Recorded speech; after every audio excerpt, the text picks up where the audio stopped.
Blood pressure কি, blood pressure সম্পর্কে অনেক ভিডিও দিচ্ছি।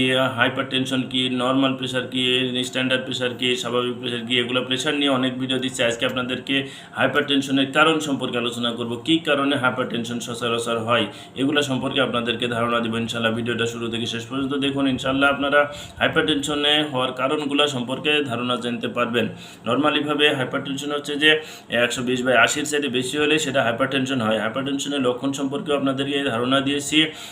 আগের ভিডিওতেও বলেছি যে হাইপারটেনশনে কেন হয়, কিভাবে হয়, বা লক্ষণগুলো এটা বিভিন্নভাবে বলেছি। হাইপারটেনশনের স্টেজ বলেছি। আজকে হাইপারটেনশনের কারণগুলো বলবো। হাইপারটেনশন হবে আমাদের শরীরে কেন হয়, কোন কোন কারণগুলোতে হয়।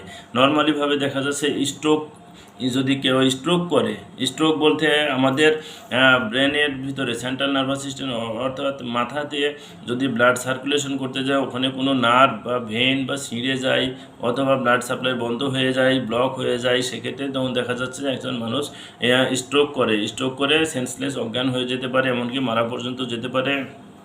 যদি উনি সেন্সলেস হয়ে থাকে বা জীবিত থাকে, সেক্ষেত্রে দেখা যাচ্ছে স্ট্রোক করার কারণে তার দেখা যাচ্ছে অনেক সময় এক সাইড বেঁকে গেছে বা প্যারালাইসিসের মতো হয়ে গেছে। এই ধরনের রোগীদের প্রেশার বাড়তে পারে।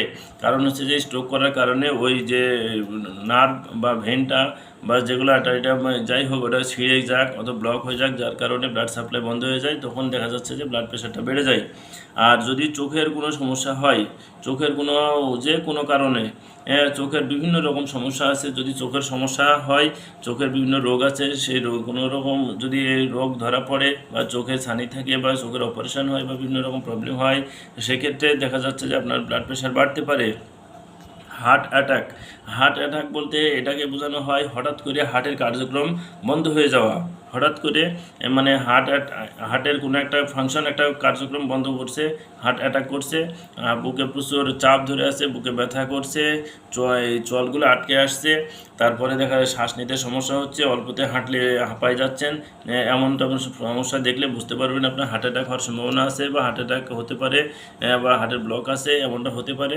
এই ধরনের যদি হার্টের ব্লক থাকে বা হার্ট অ্যাটাক থাকে, এই ধরনের হার্টের রোগ থাকে, তাহলে আপনার হার্ট ডিজিজ যদি থাকে, তাহলে আপনার ব্লাড প্রেশারটা বাড়তে পারে। আরেকটি হচ্ছে যে হার্ট ফেলিউর অর্থাৎ হার্টের কার্যক্রম যখন বন্ধ করে দেয়, হার্ট কাজ করতে পারে না, বিভিন্ন কারণবশত হার্ট কার্যক্রম করতে পারে না, হার্ট ফেলিউর হয়ে যায়। ফেলিউর মানে মানে হার্ট কাজ করতে পারতেছে না, তখন ব্লাড প্রেশারটা বাড়তে পারে। যদি কিডনি ডিজিজ থাকে বা কিডনি ফেলিউর হয়, সেক্ষেত্রেও প্রেশার বাড়তে পারে। আর সেক্সুয়াল ডিসফাংশন অর্থাৎ সেক্সুয়াল প্রবলেম থাকলেও সেটা আপনার ব্লাড প্রেশার বাড়তে পারে। আপনার অ্যাংজাইটি অথবা টেনশান বা ডিপ্রেশন, স্ট্রেস, এগুলো থাকলেও আপনার প্রেশার বাড়তে পারে। তো যাই হোক, অনেকগুলো কারণ বললাম।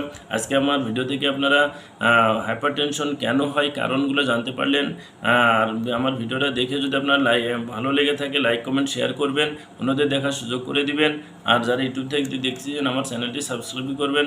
ধন্যবাদ, ভালো থাকবেন। আসসালামু আলাইকুম রহমতুল্লাহ।